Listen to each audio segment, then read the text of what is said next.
Hey guys, it's Smudge here. Today we're going to be revisiting the Hawk. In patch 2.5.1, Veao has released an update for Hawk, kind of updating the flight model, fixing the taxi bug. The taxi bug was when it was windy. If there was any sort of wind on, you couldn't taxi. The plane glued itself into the spot. In the patch notes they said that they have made some updates to the F1. I think this is stage one of kind of several stages of updates to the Hawk. Now the Hawk, I've always been quite critical of it in the past. I've maybe not given it as fair a chance as I have kind of other aircraft.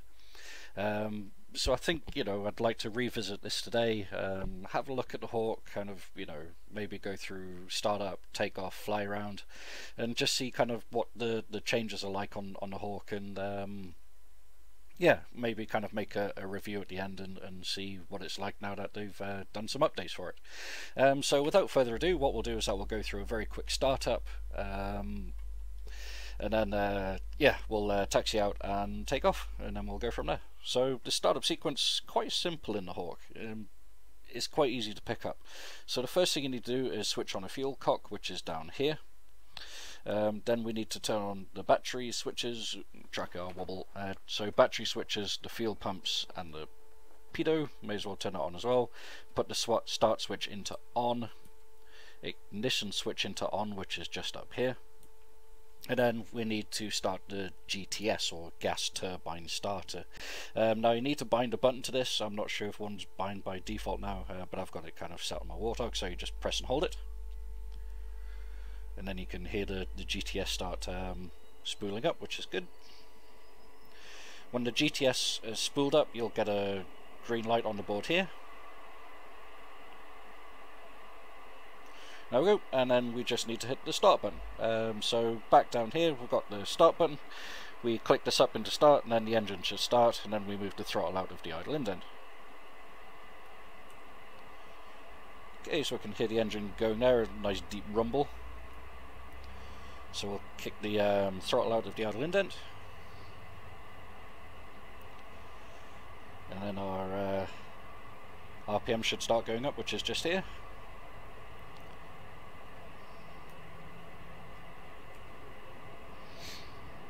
So EGT, or TGT I guess, which is turbine gas temperature rather than exhaust gas temperature, is going up, and then the engine solid at just below 50%, which is all cool and groovy.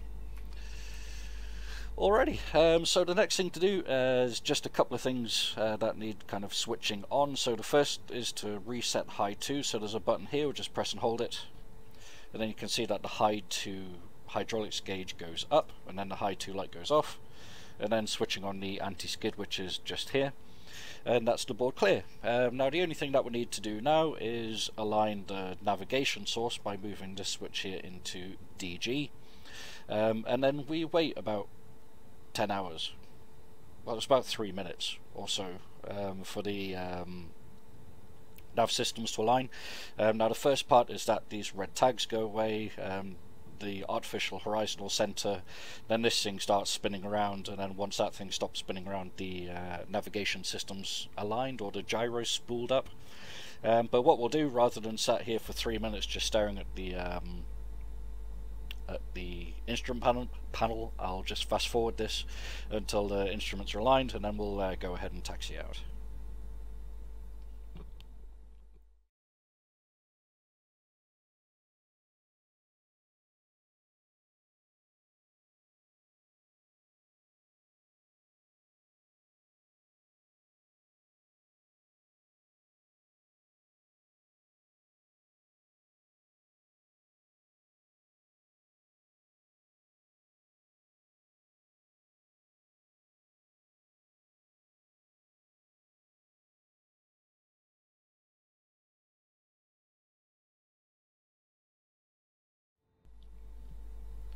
Okay, that should be everything aligned, I hope.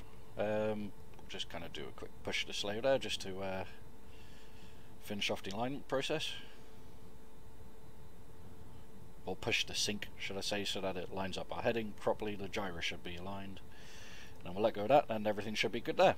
Then we'll go ahead, turn on our lights, which are down in the bottom right hand corner down here. So we've got nav lights, anti-collision lights, panel lights, and then there's rotators here you can turn up in order to turn on floodlights, which still don't seem to work. Okie dokie. So you turn on the floodlight and it causes all sorts of graphical glitches, and then it pops in and off when you look away from it. It was doing that before, so we'll turn those off. They obviously still don't work. Same if you turn on the emergency panel light. In fact, the emergency panel light is still kind of doing the same. It's flicking on and off quite annoyingly though, so we'll just leave that off for now. So panel lighting, yeah, okay. So what we'll do is that we'll close the canopy. To do that, there's a bar on the canopy handle here. That's really hard to see. You just click on that, and then it closes, and then we'll lock that in position, and that's us just about ready to fly, I think. What we'll also do maybe is set our flaps. So the gear and flap switches down here, there's a little silver switch here. We'll move that down into medium. That's the flap indicator right there, which is showing our flaps.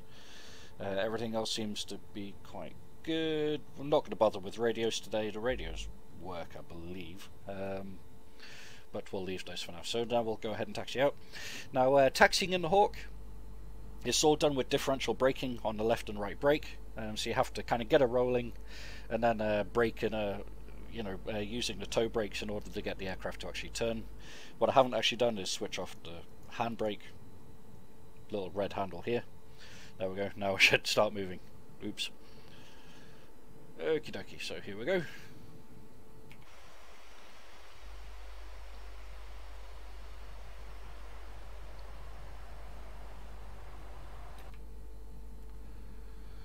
Alrighty, and then we'll start tapping the left toe brake here. What I might do as well is just bring up the control indicator in the bottom left here so that you can see what I'm doing, and I'll probably refer to that a few times through this flight, just to kind of show what I'm doing with the stick and the controls in order to get the aircraft kind of doing what it's doing. So at the moment, just kind of using the toe brakes, just little taps left and right, in order to kind of keep the aircraft going the way that I want it to.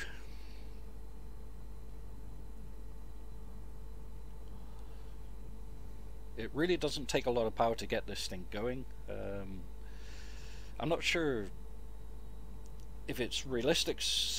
I was always under the belief that the Hawk was a light aircraft, but it also had quite a low amount of power. But this thing seems to have about the same amount of thrust as an F-15 with afterburner, or at least it used to. We'll revisit that when we get airborne.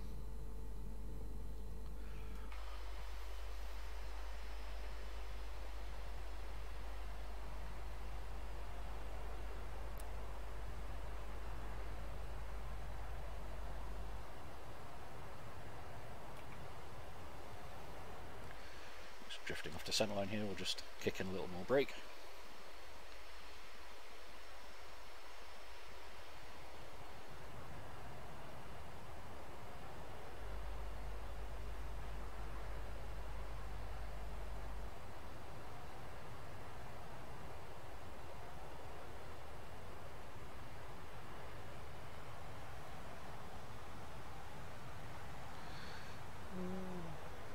That's interesting, isn't it? Even though the anti-skid's on, the wheels lock up when you hit the brakes. I like it. Okie dokie, we'll also go ahead and turn on the taxi light, which is actually there. I'm looking bottom left, but it's there we go. Okay, so let's take the runway, and then we'll take off and fly around a little bit.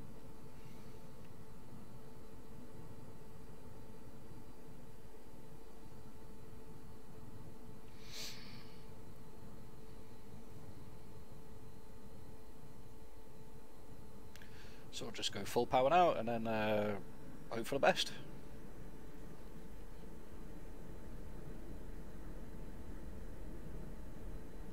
Speed's coming up like a rocket, bloody hell. Alright, back pressure.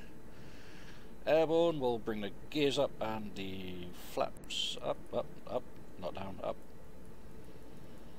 Yep, there we go. Flaps up, gears up. And we're climbing like a rocket. Cool beans. So I'm just keeping a little bit of back pressure on here, just keeping the climb on.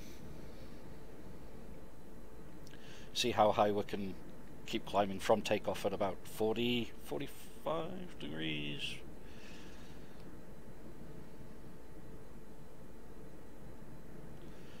In fact, I think we might be able to keep climbing like this forever.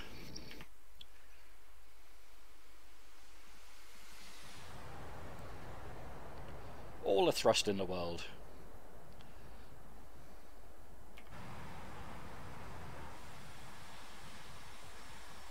So it's good to see that they fixed the taxi bug. I have got wind on at the moment. Might do a little bit of low level later. You'll see that the trees, not the trees, all the smokestacks are blowing away. Okay, so we're up to 10,000.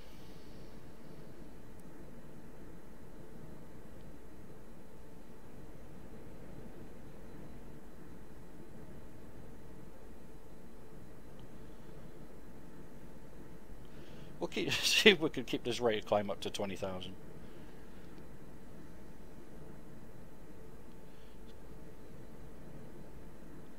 Okay, speed's coming down now. What I'm going to do is just keep the stick back and see how she reacts as she, keep calling it she, as it runs out of airspeed.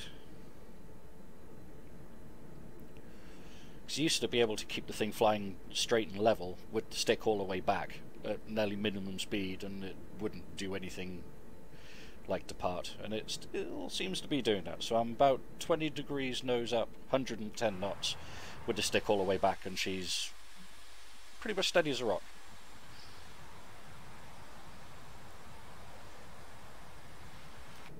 Are we still climbing? Yeah, we are still climbing. Yay for physics! Even though this is on a AFM, which is or EFM external flight model, it still feels like it's on an SFM or standard flight model, so like a very basic kind of flight model from the days of lock-on. So I am absolute backstick here, as you can see in the control indicator on the bottom left there. The stick is all the way to the rear. I'm just making slight inputs just to kind of stop roll from inducing, but we're full power, 110 knots, stick all the way back, and we're maintaining 25 degrees nose up, and we're climbing. What's our rate of climb? Do we have a rate of climb indicator? Oh yeah, there we go. So what's that? 200 feet a minute? Yeah, 200 feet per minute rate of climb.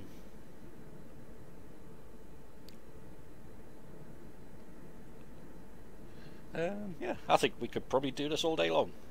So that's quite boring, but we'll keep going up to 20,000, and we'll level off, and then stick her in a dive and see how she does going back down. But yeah, that's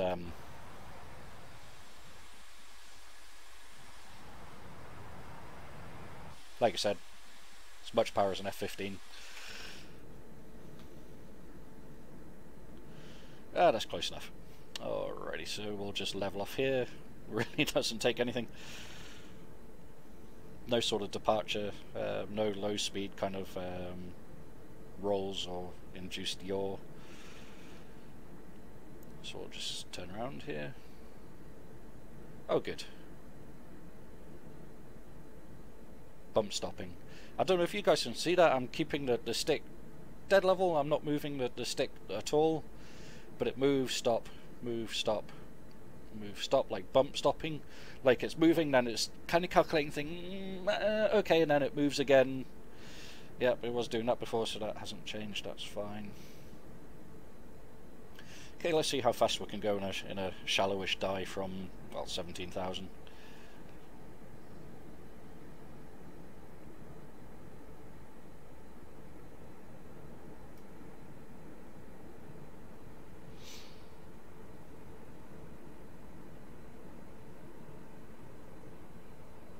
So that's 450, accelerating quite hard at the moment, just pushing a little bit of forward stick in.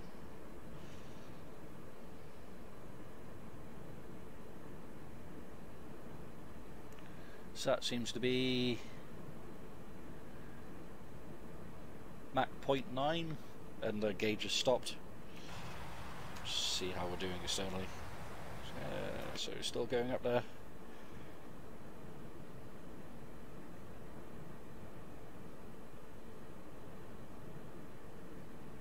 Let's try something crazy.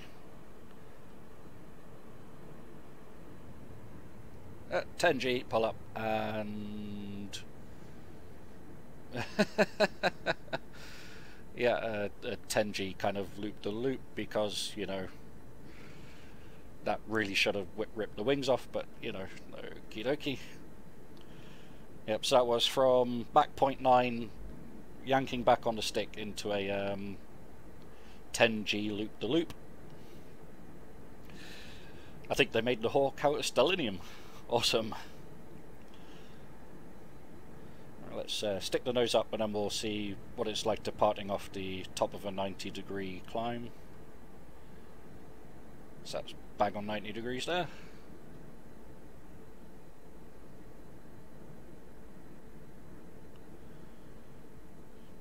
Okay, going up like a rocket.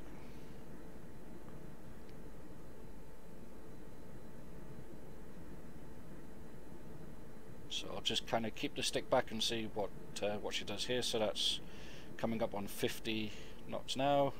Still full power. Gonna hold the stick back.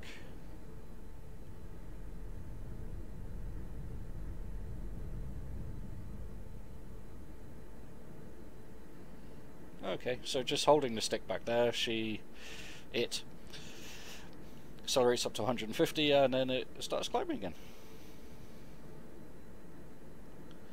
So I'm not sure what they've changed with the FM.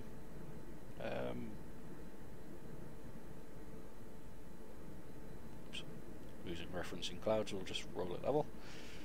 Just keeping the stick all the way pinned to the back again, and we're actually gaining speed. I guess it goes up to 110 and then it just kind of stops around 110, 120 and then you start climbing again. So that's fun.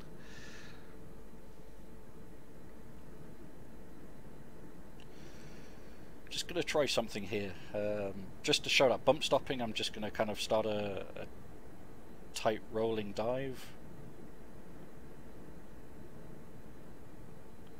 It's almost like the flight model's kind of doing calculations as it's turning. I'm not sure if any other aircraft would really do this. It doesn't feel right, if that makes sense. I mean, I've never flown a Hawk, so I'm not sure if it would bump stop like this when you're trying to do tight turns.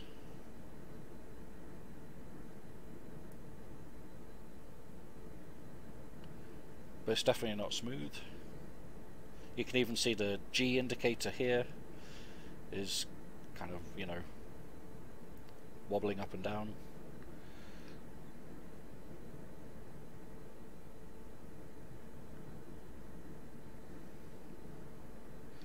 Okay, what I might do is just climb up one more time and then do a forced departure, see what it's like recovering out of a flat spin, and then we'll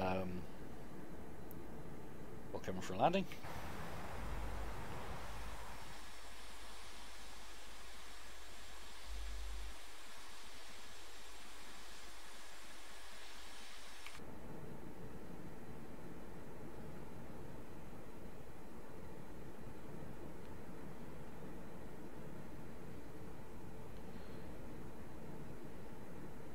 Climb back up about 10,000 feet should be enough.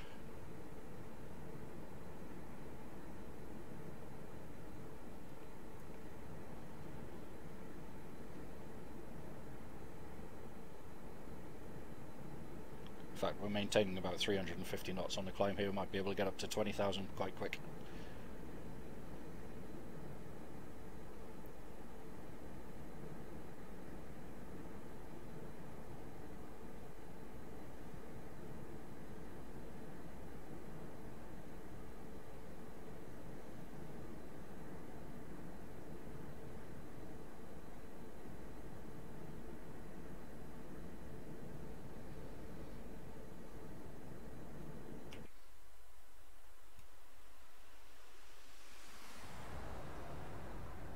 There's no stopping this thing going up, that's for sure. Okay, that's 20,000. So we'll level off here, get some speed, and what I'm going to do is start yanking, banking and ruddering and see if we can induce a spin.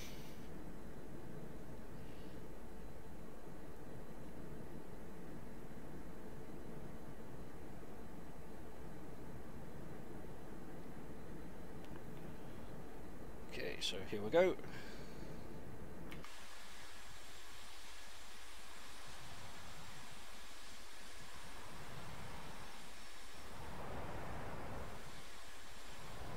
So that's a power on kind of flat spin. Just accelerate that. Of course, we'll neutralize the controls. She's definitely spinning, and in fact I haven't pressed anything, she stopped spinning. Okay, cool. Aircraft can do self-recovery. Yay! Barrel roll to celebrate, and then what we'll do is that we'll bring it around now and then we'll come in for a landing.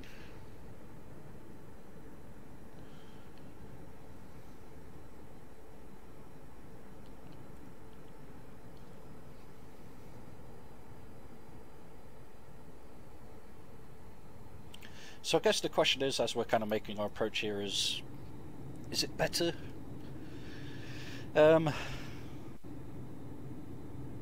I think if you looked at the Hawk when it came out all those many years ago, and looked at it now, you'd say yes, it's better. You know, the cockpit textures are better than what they were. The instruments still look very digital.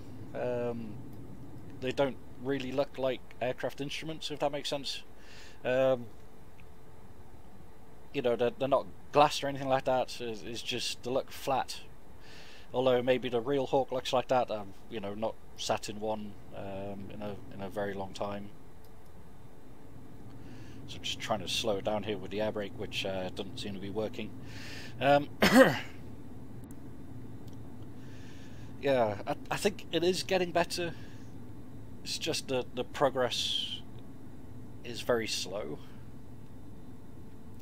And I think that's the main frustrating thing.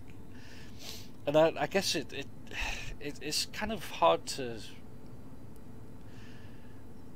kind of describe why, but I really want the Hawk to succeed. You know, I want the Hawk to be good. You know, it's a British aircraft. You know, it's synonymous with the red arrows and you know, things like that. You know, it could be a very good training aircraft. But it's been out so long and it's still incomplete, and it's a real shame. You know, I'm trying not to be critical. I'm trying to think of good points for the Hawk. You know, the flight model could be better. It still doesn't feel natural flying it.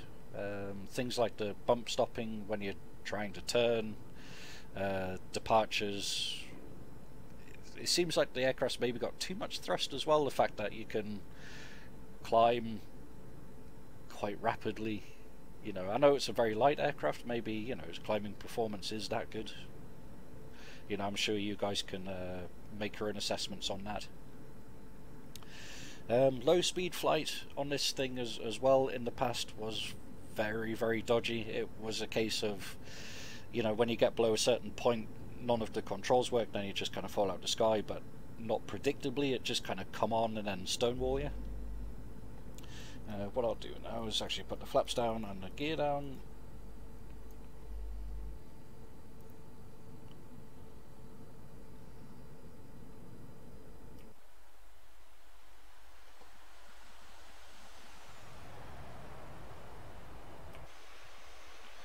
And we'll turn around and see if we can land it.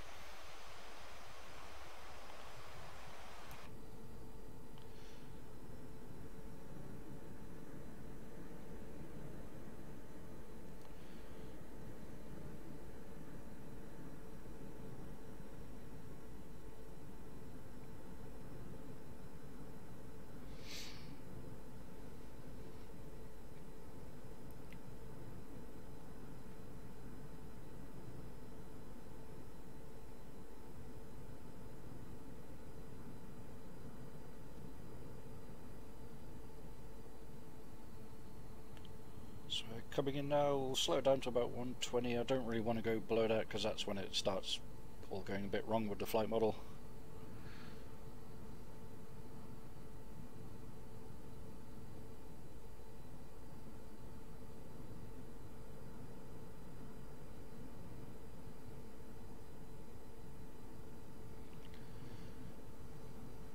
It's kind of gone very dead stick. Ah, okay. Yeah, not sure what happened there, as kind of aircraft was slowing down, but it didn't feel like it was slowing down at all, and then it just kind of fell out of the sky and exploded. Not a great way to end my review of the Hawk. I'll do is just bring up a juice slot. This is just my general training map. I've got all of the aircraft on this. Come on.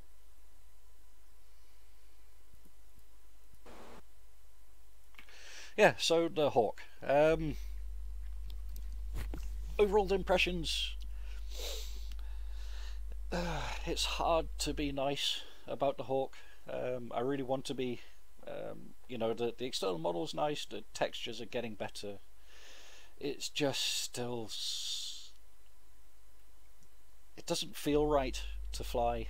I wish I could say, you know, that it's getting better since the last patch, but it still just doesn't feel like it should feel. It's still difficult to fly, which it really shouldn't be. Doesn't depart or feel like it departs correctly from certain kind of situations. So would I recommend this as an aircraft to buy? I'd probably say not yet. I'm glad that Veao is still working on it. I'm not sure what they've patched in 2.51. I might need to kind of go back and revisit the notes and see what they've done there. But yeah, I guess time will tell, you know, and maybe hopefully in the very, you know, kind of very near future there'll be some better updates. So I'll kind of leave you with this.